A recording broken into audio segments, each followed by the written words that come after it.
एक रिक्शा वाला और भिखारी दोनों हार्ड वर्क करते हैं, लेकिन फिर वो अमीर क्यों नहीं होते। और वहीं दूसरी तरफ कुछ लोग ऑफिस में बैठ के डिसीजन लेते हैं और करोड़ों कमा लेते हैं। तो क्या हमें बचपन से झूठ बोला गया है कि hard work is the key of success? तो आज की इस वीडियो में हम लोग यही डिस्कस करने वाले हैं कि हार्ड वर्क करना यूजलेस है।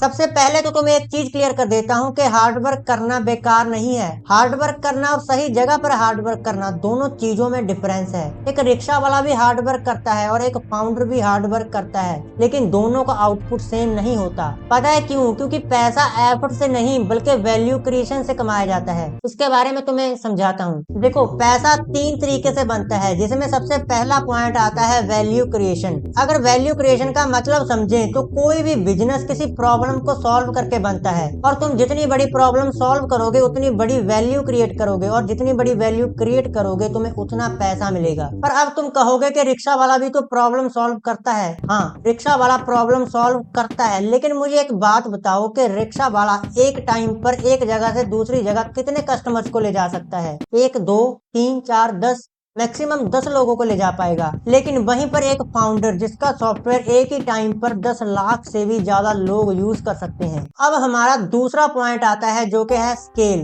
देखो, अमीर लोग कभी भी अपना टाइम नहीं बेचते बल्कि वो अपना टाइम खरीदते हैं, और गरीब लोग अपना टाइम बेचते हैं। फॉर एग्जाम्पल, एक रिक्शा वाला अपना 1 घंटा देता है उन 10 लोगों को शिप करने के लिए, लेकिन वहीं पर एक फाउंडर अपना टाइम किसी ऐसे प्रोडक्ट को बनाने में लगाएगा जिसको वो लाइफ टाइम और बार बार सेल कर सकता है। तो अब डिफरेंस ये हुआ कि उस रिक्शे वाले ने अपना 1 घंटा उन 10 लोगों को दिया, लेकिन वहीं पर एक फाउंडर ने अपना टाइम सिर्फ एक बार दिया, और अब वो उस प्रोडक्ट को लाइफ टाइम बार बार सेल कर सकता है। तो अब आते हैं हमारे तीसरे पॉइंट पर जो कि है लेवरेज। अगर मैं तुम्हें लेवरेज को सिंपल वर्ड्स में समझाऊं तो इसका मतलब होता है कि कम एफर्ट्स लगाकर ज्यादा रिजल्ट निकालना। अब जहाँ पर 4 टाइप के लेवरेज होते हैं: money leverage, people leverage, code leverage और मीडिया लेवरेज। मनी लेवरेज का मतलब होता है कि पैसे से पैसा बनाना, जैसे बिजनेस से हुए प्रॉफिट को वापस बिजनेस में इन्वेस्ट करना, या अपने पैसे को किसी स्टॉक में इन्वेस्ट करना। फॉर एग्जांपल, किसी अमीर माइंडसेट वाले बंदे के पास अगर 100 रुपए है तो वो 100 रुपए को एसेट बना देगा, जो कि बाद में हो जाएगा 110, और 110 से आगे बढ़ता जाएगा। लेकिन अगर वहीं पर ये 100 रुपए किसी गरीब माइंडसेट वाले बंदे के पास है तो इनको खर्च देगा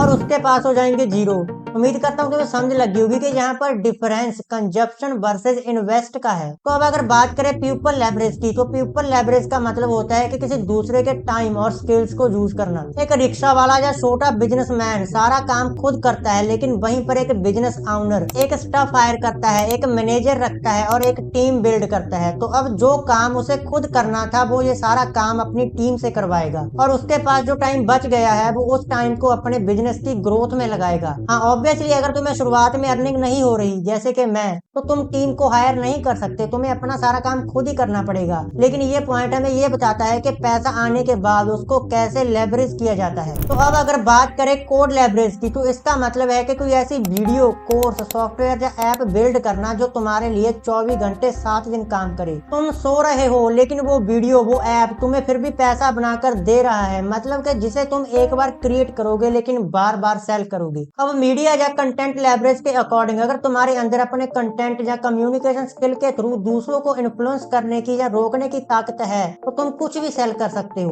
तुम्हारी एक वीडियो के थ्रू तुम लाखों लोगों तक पहुंच सकते हो। एक रिक्शा वाला सिर्फ एक गांव या शहर तक सीमित होता है, लेकिन तुम अपना कंटेंट पूरे वर्ल्ड लेवल पर पहुंचा रहे हो। रिक्शा वाले को कस्टमर्स ढूंढने पड़ते हैं, लेकिन तुम्हारे पास कस्टमर्स खुद आएंगे। अब ये मत कहना कि हार्ड वर्क यूजलेस है। देखो, अगर तुम्हें सक्सेस चाहिए तो हार्ड वर्क करना पड़ेगा, लेकिन अगर तुम हार्ड वर्क को राइट टाइम और राइट जगह पर नहीं करोगे तो ये यूजलेस हो सकता है। अब तुम्हें राइट टाइम और राइट जगह के बारे में समझाता हूँ। तो चलो पहले राइट जगह के बारे में डिस्कस करते हैं। देखो, अगर तुम्हें सक्सेस होना है या तुम्हें अपने बिजनेस को ग्रो करना है तो तुम्हें स्किल्स सीखनी पड़ेगी, जैसे communication skill, public speaking skill, coding skill, designing skill. और इन स्किल्स को सीखने के लिए तुम्हें हार्ड वर्क करना पड़ेगा भाई, इसका कोई शॉर्टकट नहीं है। शुरुआत में हमें ट्रस्ट बिल्ड करना है, ऑडियंस बिल्ड करनी है, और इसके लिए हमें हार्ड वर्क करना पड़ेगा। हर सक्सेसफुल आदमी ने शुरुआत में हार्ड वर्क किया होता है, लेकिन फर्क इतना समझना है कि उसने हार्ड वर्क को राइट जगह और राइट टाइम पर किया होता है। अब अगर बात करें टाइमिंग की, तो टाइमिंग एक ऐसा फैक्टर है जो डिसाइड करता है कि तुम्हें सक्सेस मिलेगी या नहीं।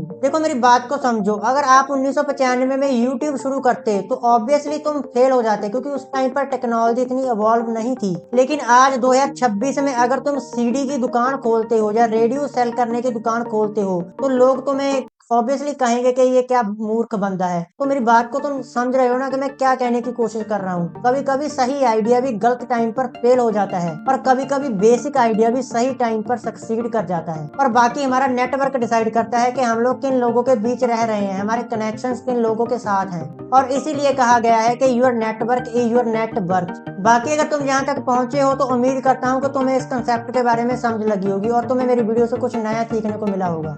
तो मिलते हैं किसी एक और नए टॉपिक के साथ, तब तक के लिए सब्सक्राइब कर लेना। जय हिंद, जय भारत।